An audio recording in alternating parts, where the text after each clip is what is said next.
Network Entertainment. Yung 3 M's. Okay. That is classic to debate, which is matter, stick to facts, use relevant examples, then manner, which is be persuasive, deliver it in a calm, good tone, good pace, ganyan. Have eye contact. Right. You can use humor actually. Okay. Yeah. You But can not use- sarcastic. Not sarcastic. That's actually dangerous yan. But yeah. So, walang duh. Duh, di ba obvious? Ganyan. So yeah, use humor and just be parang open. Give this like open stance. Wag yung nag-argue ka tapos Okay, body language. body language Right, mo, right, right. ganyan. And then method, always use logic. As much as possible, sound logical. Yun yung hardest. Yeah.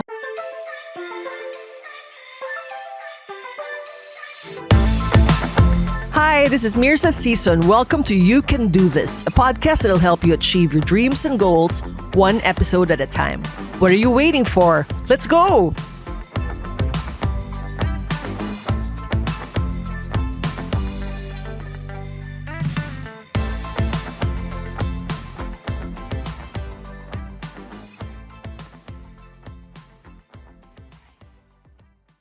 Ever wish you could argue skillfully and confidently the way a lawyer does, but without turning off whoever you're disagreeing with?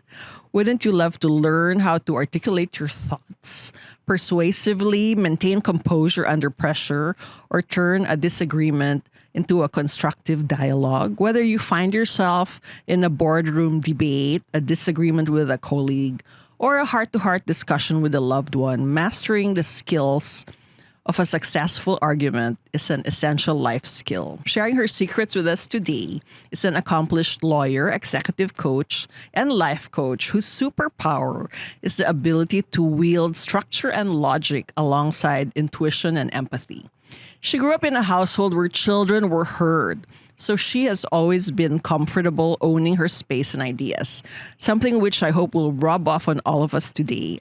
As a young lawyer, she taught argumentation and debate for speech communication at UP. She worked to fight graft and corruption as a prosecutor at the Office of the Ombudsman for 14 and a half years. And today, she coaches high-performing professionals and leaders to achieve clarity, momentum, purposeful growth, and balance in their careers and lives. Please welcome coach and attorney, Anthea Magpantay. Hi, Thea. Thanks, Mirza. So excited to be here. Oh, I'm excited to have you on the show as well. So, how are you? I'm good. How is life these days for you? It's a good mix of being a toddler mom. It's a good mix of being a toddler mom and professional coach. Yeah. And a lawyer. So it's a mixed bag. All the things in the bag are things that I like. So that's the best thing about it. Right. In our chat earlier, you were saying that you were born to be a lawyer. Take us back to, in your life, to the story of how you came to be a good arguer. So I'm panganay. Okay. And so I was also like the only grandchild for both my parents for a while. Kasi panganay yung parents ko. And so I was so used to having the attention on me. Oh, okay. Yeah. Okay. Yeah. Kumaga medyo star, ganyan. Oo. Yeah. Star apo. Star apo, yes. I was very star apo. That energy. Okay. Yeah. And so I'm so used to people like conversing with me, the adults, and me naman, I've so madaldal. And I went to school at 2.5. Oh, wow. Very early. Very oh my early. gosh, genius. Very early. And so parang I was so used to conversing with people. I think more than being an arguer, it was me being comfortable expressing myself. Right. Yeah. As a toddler, as a child, as a teenager. Yeah. And plus, around high school, I started debating. And that really propelled my confidence. And then also did student council in college for UP. And then I went to law school. Wow. So, what did almost 2 decades, tama ba, of practicing law teach you about the art of argumentation and persuasion? that they cannot be taken separately, that they're Okay. always intertwined. Right. To be a successful public speaker or lawyer, you have to be able to combine good structure, logic, relevant examples with persuasion, being able to appeal to the emotion, give context to what you're saying. And so it's really about mastering those skills and meshing them together. Yeah. Wow. Wow. And you were telling me earlier nga na one of your strengths, earlier you were having a chat and she said that one of her strengths in the Clifton Strengths Finder is woo, meaning she's very influential. Tell us about that and how it has helped you in life. In various levels, no. So when I was young, I would always have playmates. Kasi I'd always go out of my way and talk to people and say, oh, let's play this. And Okay. even kids who are much older than me, so if I'm like 5, the 7-year-olds and the 8-year-olds would join the play or the type of games So that ikaw yung I'd like. nagpapasimuno. Yes, Oh like my gosh. pasimuno. And they called me the Pied Piper when I was young because I would usually gather all the kids. So that was my personality, basically. Right. Yeah. And then growing up, so for a while I was doing desk lawyering. And I realized that it wasn't playing on my strengths. And so I shifted to prosecution where I could put myself in a situation to talk and argue in front of the court. And before, parang I was so apprehensive. But eventually, when I really leaned into my strengths, I became more comfortable with it. I actually miss it because I don't do trial work anymore. But I feel that I was at my parang, yung na-excite ka. Okay. Na-excite ka kasi may konting takot. Oo. So, yun. So, that's one of the things na accomplish ko through my influencing skills. And also, student council in UP, I was also able to do that. I was a junior and I ran as vice chairperson of the Right. University Student Council. But we didn't have a chairperson. Okay. So I was like standard bearer for that. It was challenging. Parang for me, my attitude kasi is, wala namang mawawala. Oo, ang galing. Wala namang mawawala. But then again, I think there's a specific context to my generation because SOCMED was not a big thing. Okay. Pero meron na. The beginnings of right. Friendster and all. Okay. But I think ngayon, I understand why people would be a little more apprehensive to speak up. Right. Because maraming... the danger of being bashed out the and danger canceled. of being canceled. Right, So I think mas malakas yung loob ko dati because I came from that generation where there wasn't like that constant fear of being bashed or being trolled. Right. And how has this superpower helped you in daily life besides work, like in relationships or, as I mentioned in my list of questions, as a citizen or a customer with complaints? Do you have any anecdotes or stories about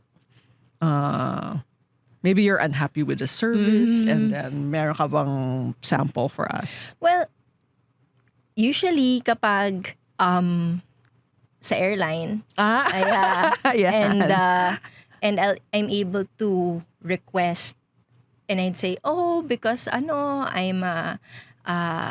like to ask for ganitong accommodation, ganyan. But it's really not arguing, but more of persuading.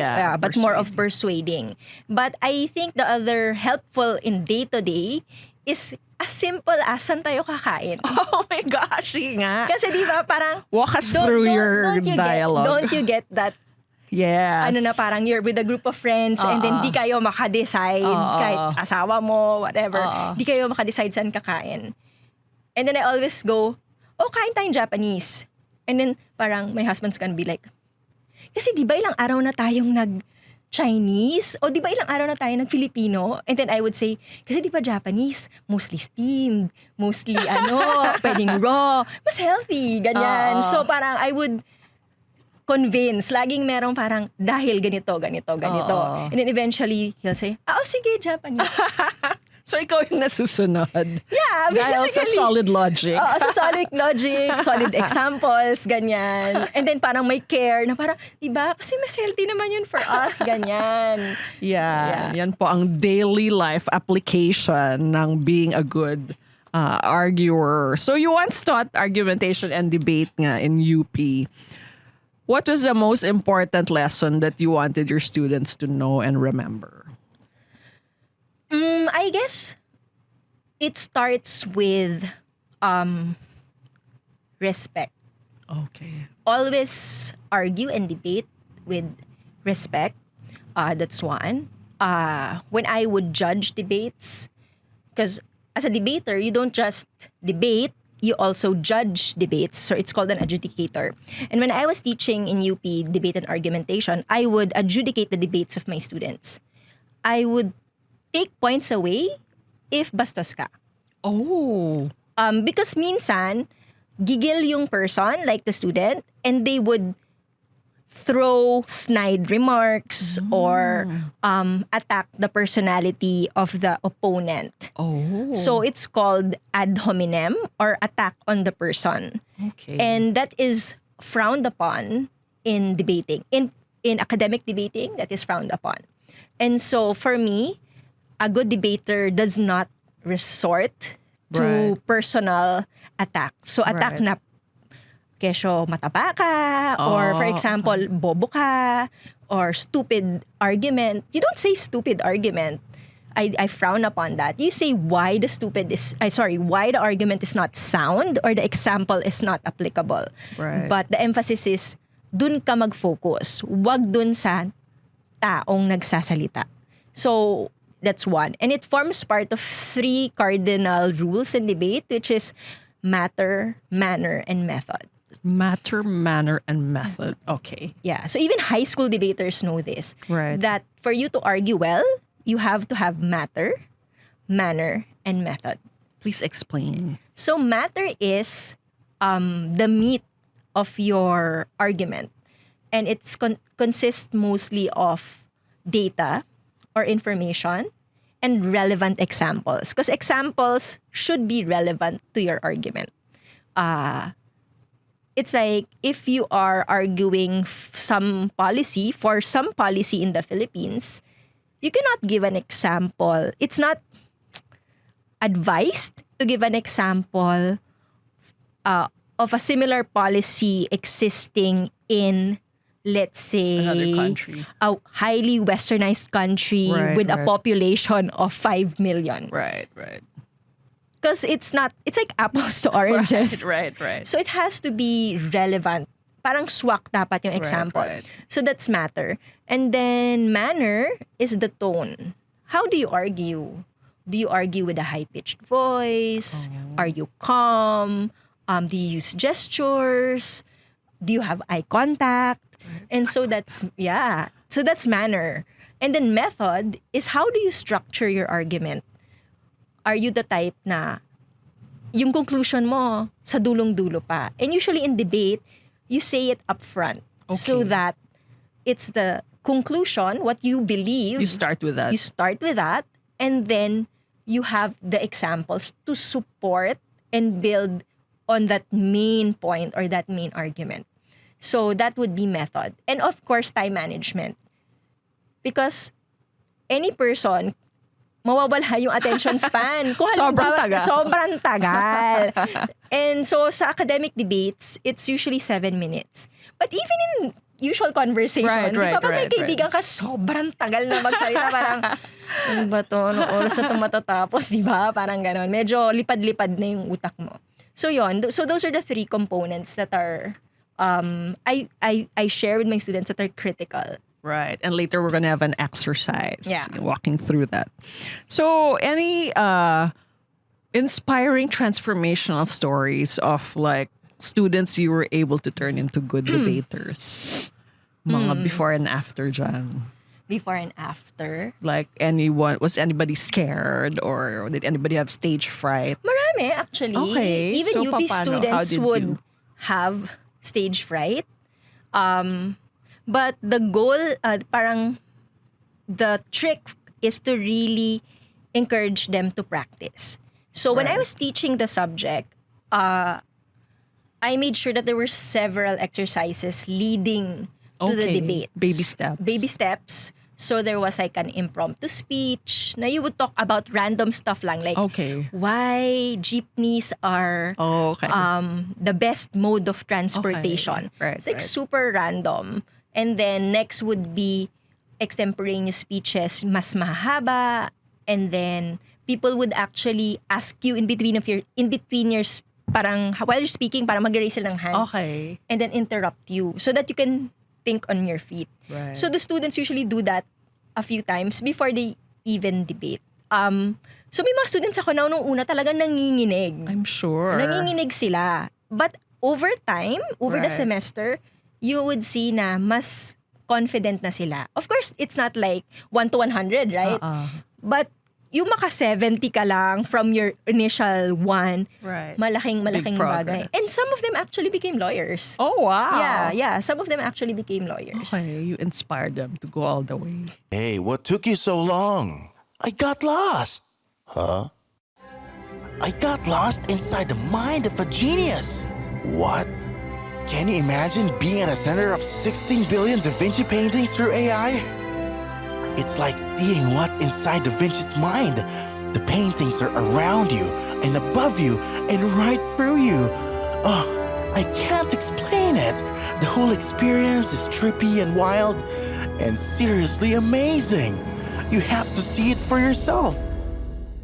Check out BGC Immersive Presents Wisdom of Da Vinci, a celebration of art, light, and technology.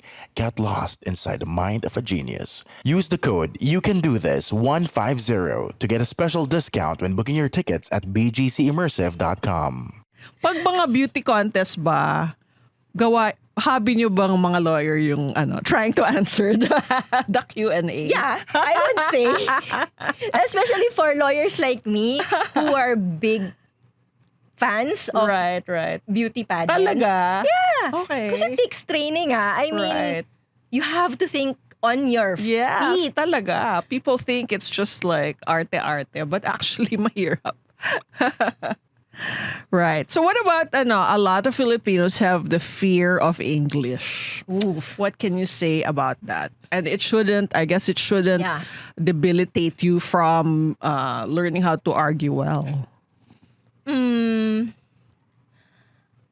Language should not be a barrier, but unfortunately, in some contexts, it is. Because in the workplace, depende sa workplace, there is an expectation that you would present or argue in English.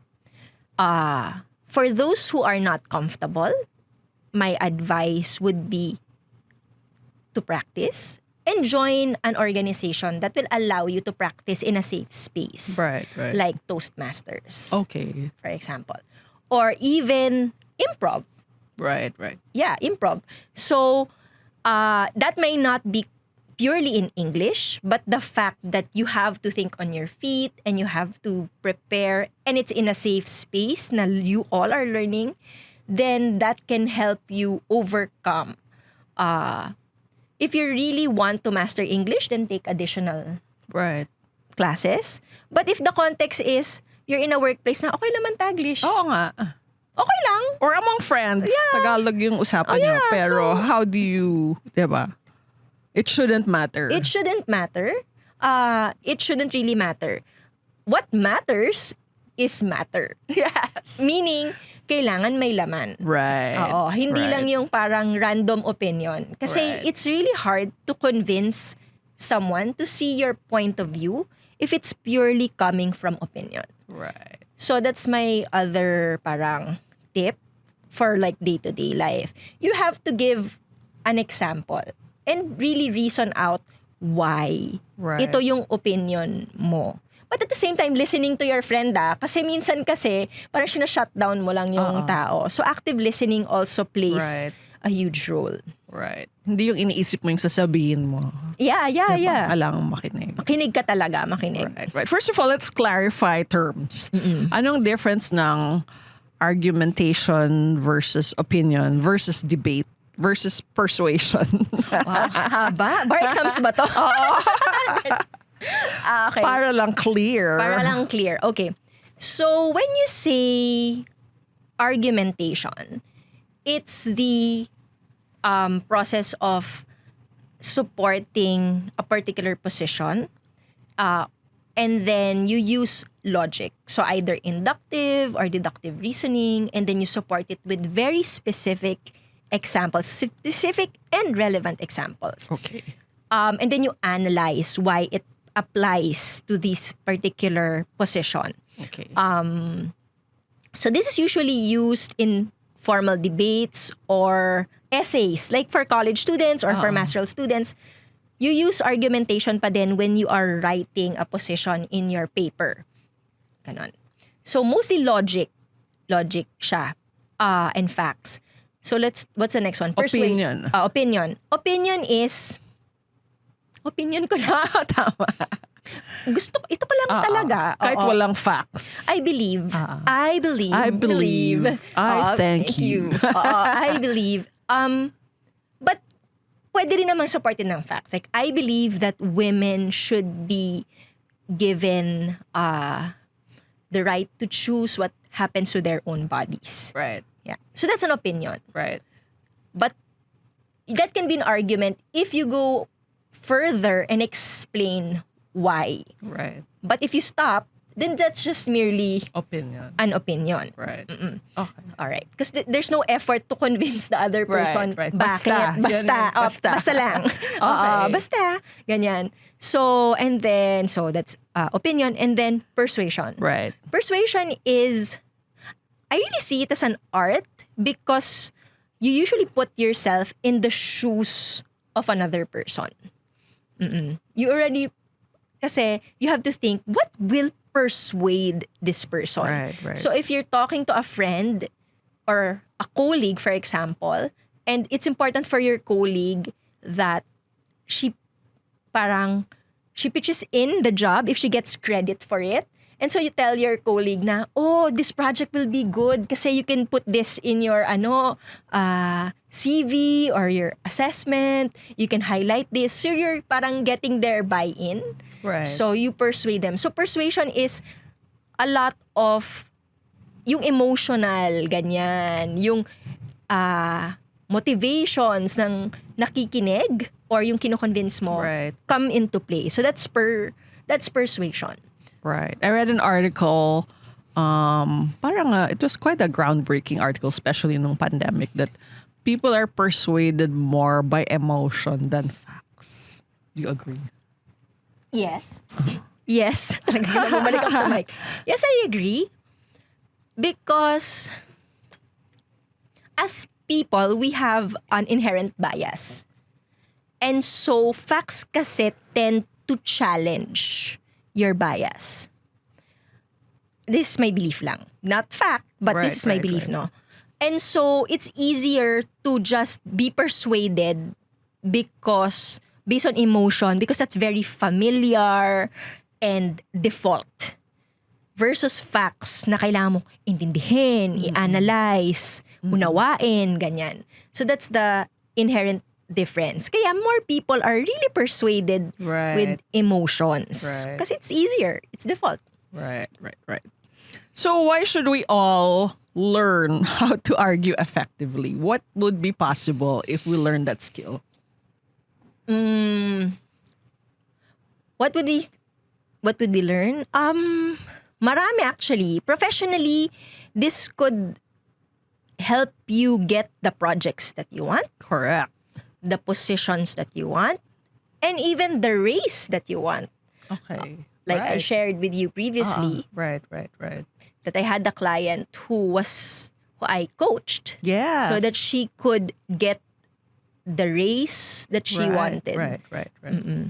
So, because she's very afraid. Because Tell us about that na nga. Yeah. So I have a client who's been working for a company abroad, and she's in the medical field, and so she changed from a clinical person into an admin person. So she basically got promoted. She was holding 2 roles. And so she felt that it was time for an increase. However, she's never asked for an increase in her entire life. And when she came to me for coaching, I asked her why was this important for her? And so we settled all of the whys. And then we rehearsed it. But one of the questions that I asked her was, what would convince your bosses? Rather than what do you want? Right. Is to come in to the conversation, anong bebenta sa kanila in local parlance, di ba? Anong bebenta sa kanila? And 2 of the 3 partners, nagmamatter for them is profit. Okay. Profit and numbers. Because they're very numbers-oriented, their background, no? And so I asked her, what can you do to prepare to talk about your race that would appeal to your bosses? And so what she came up with was she researched what were the industry rates and then how much income her work was bringing into the business, and she had a graph, ganyan, and she presented it to her bosses. And with that, she was able to get an adjustment in her salary and benefits.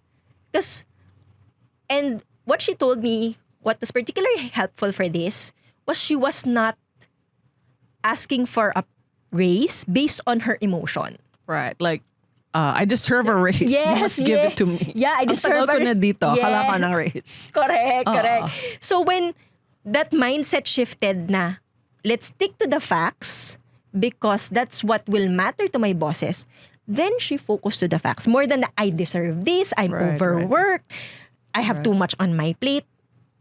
And so that's the benefit. That's a solid benefit of knowing how to persuade and to actually argue based on facts why you deserve something. Right. So data-driven ang approach. Yes, data-driven ang approach. Right. What have you observed in our very non-confrontational society about why people are maybe afraid of arguing or they're arguing the wrong way? Kasi maraming nag-aaway, di ba? But then that doesn't mean they're arguing effectively or successfully. And you were saying na as a star apo, rare ka. Most are shy, di ba? Yeah. What can you say about that? And how can the majority of people overcome that fear of even getting into an argument? Di ba? Parang takot tayo sa, naku, wag na lang pag-usapan yan, baka pag-awayan pa. I would say, come in with a clear intention. Shift it, no? Na hindi ito pag-aawayan, kundi pag-uusapan ito. Right. Because if you come in thinking, shucks, pag-aawayan namin to. Then you're attracting it eh. Malaking chance, pag-aawayan nyo nga. Diba? So come in with a clear intention that you are there in the conversation to speak your side and listen to the other person. Because if your intention is just to speak, then malamang hindi conversation magiging heated yung argument. So be very clear with that intention. Come from a very positive space. That the conversation or the argument, if you call it that way, will be helpful for you as a couple or friends, or as relatives. Right. So, yon. And always stick to the facts. Right.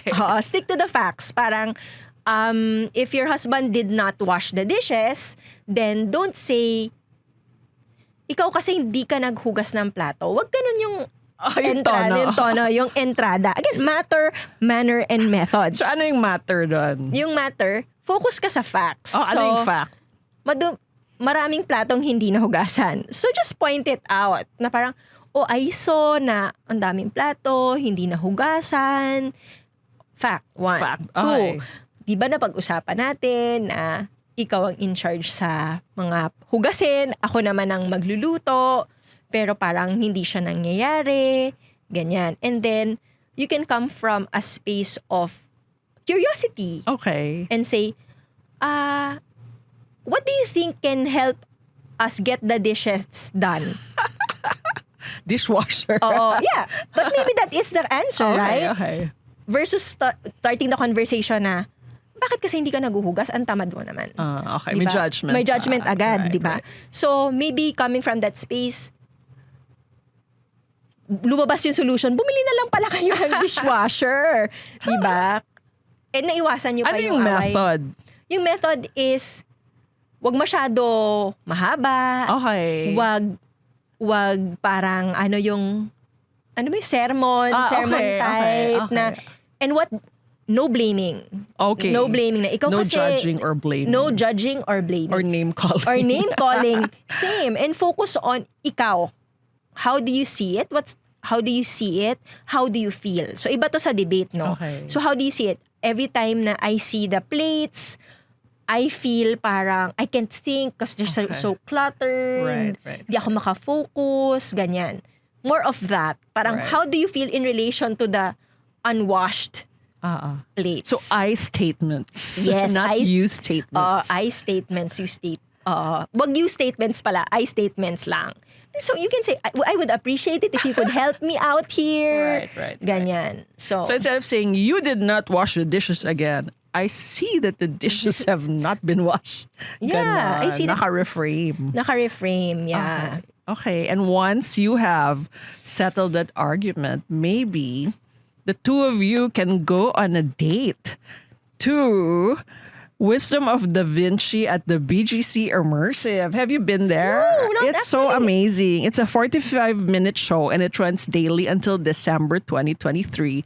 And trippy light work. So it's really a multi-sensory immersive experience. And what they're saying is you'll get lost in the mind of a genius, in the mind of Da Vinci. Kasi they created the show to be that way. So if you want escape from the real world and dishwashing, you should get tickets now before the year ends for an exciting and colorful Da Vinci experience where you fall down the rabbit hole. Oh my gosh, of maybe I should. all things Da Vinci. So get your tickets now at bgcimmersive.com and it runs daily at 1 Bonifacio High Street. And now we're going to go on to the tips that Attorney Thea has prepared for us. So your 5 persuasive. steps to arguing successfully. So Yeah. All right. Let me see. 5 bring out steps. your notebooks. Yeah, 5 Okay. steps. 5 ba? Sige. Or more or less. More or less. More or less. Approximately. Okay, go All right. attorney. So, as I said, respect. Yes. Yeah. Respect the person you are talking to. The person is an individual of that has a capacity to think for himself or herself. Kahit sino man siya. Kahit sino man siya. You may not agree with this person, but he is a person deserving of respect. That's one. And then that's the first one. So no name calling. Okay. And address the argument or the point. Yung point niya, kung gusto mo i-call out, address that person's point. Do not address his bad hair or his weight. Okay, Or don't throw shade. Don't throw shade. Ganyan. Okay. Next is yung 3 M's. Okay. That is classic to debate, which is matter. Stick to facts. Use relevant examples. Then manner, which is be persuasive. Deliver it in a calm, Yes, good calm. tone, good pace, ganyan. Have eye contact. Right. You can use humor actually. Okay. Yeah. You But can not use- sarcastic. Not sarcastic. That's actually dangerous yan. But yeah. So walang duh. Duh, di ba obvious? Ganyan. So yeah, use humor and just be parang open. Give this like open stance. Wag yung nag-argue ka tapos Okay, body language. body language Right, mo, right, right. ganyan. And then method, always use logic. As much as possible, sound logical. Yun yung hardest. Yeah, sound logical. And then time management. Yes, and choice of words also. So some words are harsher than others. Okay. So maybe bring out that thesaurus and So dapat ba isulat? May script? Ganyan. it depends. For some of my clients, I actually have coaching for difficult conversations. Okay. Yeah, a that's good something one. that I coach my clients with, and I ask them to write. Okay. It really depends where the client is comfortable with. Right. So, but walang mawawala if you write it down. Because it's just, you just brain dump it and then Right, you edit it, right? And then my fifth is to come from logic, confident, but not arrogant. Okay, what's the difference?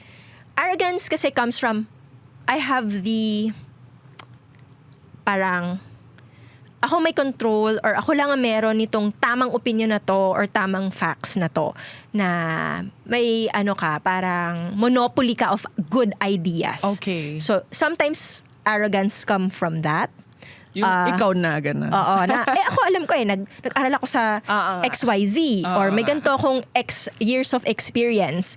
So, come from confidence of knowing na, alam mo nga. And sometimes enough na yung you speak from the fact na, yes, I know this. Right. But I don't have to rub it Yeah.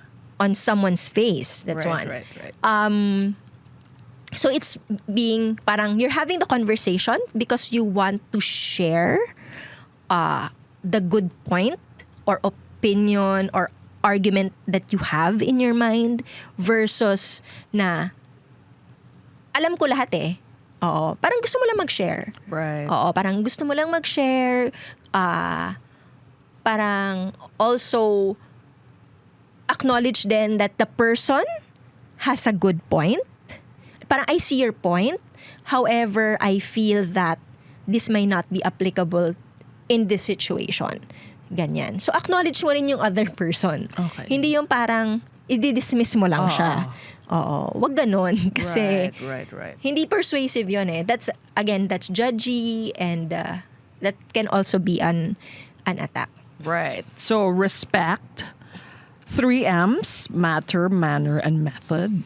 And then come from logic. Yeah. Confidence and not arrogant. Come from logic and confidence and not arrogance. How do you keep your composure kung, as you said, gigil na gigil ka na? Like, you're so incensed by your kalaban. How do you... As gas-gas, as this advice may sound, take a deep breath. Take a deep breath. Take a deep breath. Count. Okay. And sometimes, walk away. Oh! Yeah. Paano yun? Like, break muna. But you don't walk away na parang. Okay. Like, Akala ko, that's it. I have the walk last away. word. But more of, let's park this. Oh, okay. Let's park this. If it's going nowhere. It's going nowhere. I don't think this is getting anywhere. Maybe it's best for us for the meantime to agree to disagree for the meantime. Right. And let's talk again when our heads are cooler. Bago mauwi sa patayan. Yeah. People say na parang lawyers are all about winning. Right. But I'd like to share with the public that most lawyers, the goal is for their clients to arrive at a compromise. Okay, the goal is to arrive at a compromise Yeah. and not to win. Or, win or ipakulong mo.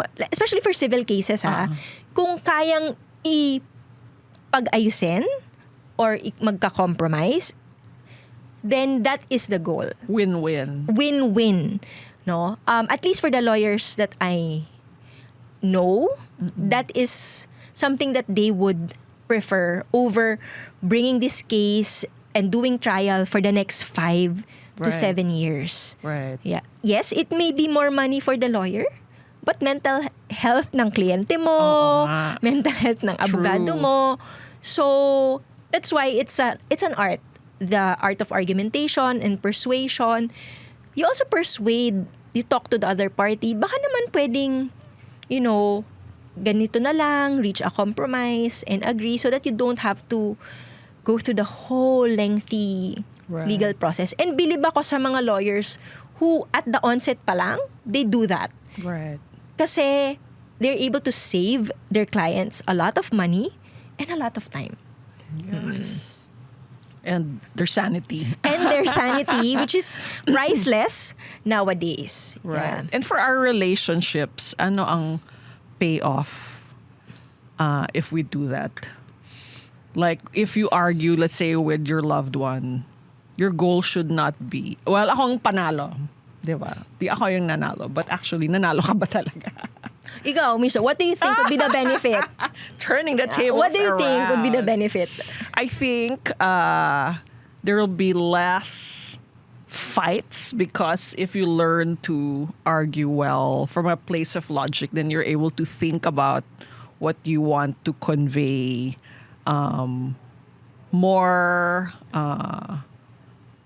more intensely before you lash out. Yeah. And so maybe it can save a lot of relationships also Yeah, if you learn. definitely. And it's also an avenue to create solutions. Right. Yeah, Right. kasi it's not an attack. It's more of a discourse, Right. a conversation. Although you strongly hold to your position, but by sticking to facts and at the same time just airing out how you feel objectively about the situation, then mas open to solutions. Kasi Right. parang, so ano nang gagawin natin dun Oo sa nga. bagay na ito, di ba? So, for me, I am really an advocate of creating healthy relationships and communication between people, friends, colleagues, Right. and especially your significant other. Right. So you don't argue to win, but you argue to learn and grow. Definitely. Learn and grow is the key, not to win. Right. Yeah. Right. Great. Wow, so clear now. Thank you for all that clarity. So if there's one takeaway that the listeners can bring with them after hearing this conversation, what would that be? I think you've said it beautifully, is to argue to grow and to learn. That would be the best way to sum Right. this up. Coming in a discussion or a debate, Right. argument with an open Right. ear, Right. not an open mind. Right. Parang you have a position, but at the same time, do not be parang so close to it na hindi ka na rin nakikinig. Right. So, it's very important. There's always something to learn. Even if you disagree with the person, Right. there's always... You can still learn from them. Yeah, you can still learn from them. And especially for people you are in a relationship with, Yes. we have to be mindful. But even when the people online you don't care about, because that's prevalent, ako iniisip ko na lang lagi that, Like mga trolls. Yeah, na- we have well, something to learn from them. na wala na, hindi naman nila alam yung matter, manner, and method. But you do. Yes, after listening to this, You do. So be the bigger person. Yeah, just be the bigger person. And don't forget, the internet is forever. Right? So, Right. mahirap na. As a lawyer, I'm also saying that, guys. The internet is forever. Makinig po kay attorney. And there's such a thing as electronic evidence. So, yeah. Great. Yeah. Wow. So, ingat-ingat tayo and always come from respect, I guess. Right. Thank you so much, Attorney Thea. Where can people find out more about your work, or if they want to get you as a coach, or do you have workshops or Yeah. seminars coming up? So, I'm on LinkedIn. That's where I'm babad Yes. most of the time. So, you can find me on LinkedIn, Anthea Magpantay. So, that's AN Alpha Nancy Tango Hotel Echo Alpha. So, Anthea Magpantay. I'm the only Anthea Magpantay on LinkedIn. And I usually post weekly. So, you can send me a message. My email's also there. Right. In the first quarter, I am launching my first workshop. Oh, okay. So the workshop is a clarity and momentum workshop. Clarity and momentum. So think of it as strategic planning, but for one person. Okay. So if companies do strategic planning for their for companies, 2024. yeah, 2024. Right, right. So will do planning for 1 year, 3 years, and 5 years. So just like a company, basically. Wow. But you'll do planning for yourself. Right. So this will be my first group coaching because I Okay. usually do one-on-one.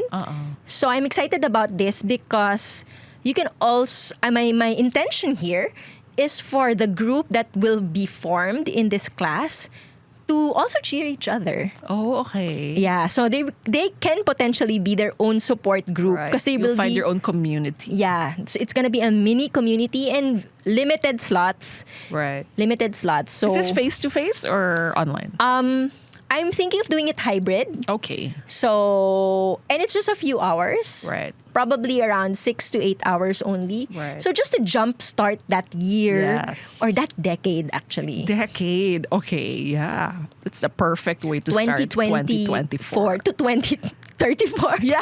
Decade talaga. Oh my gosh.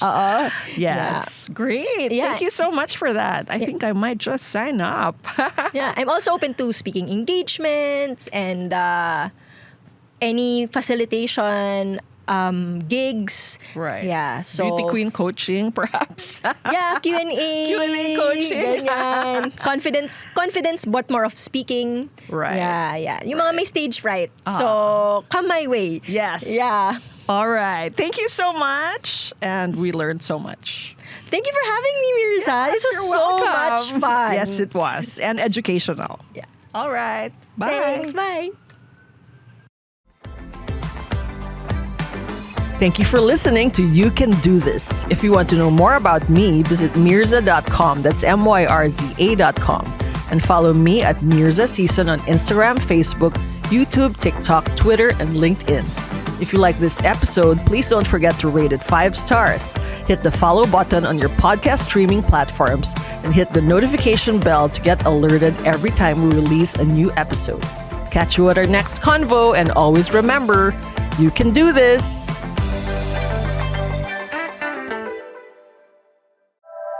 The opinions of podcast creators, hosts, and guests are not necessarily reflective of the official stance of the Pod Network Entertainment, its hosts, or other network programs. The content created by the people behind the podcast is personal and not meant to harm any religion, ethnicity, group, organization, company, or individual.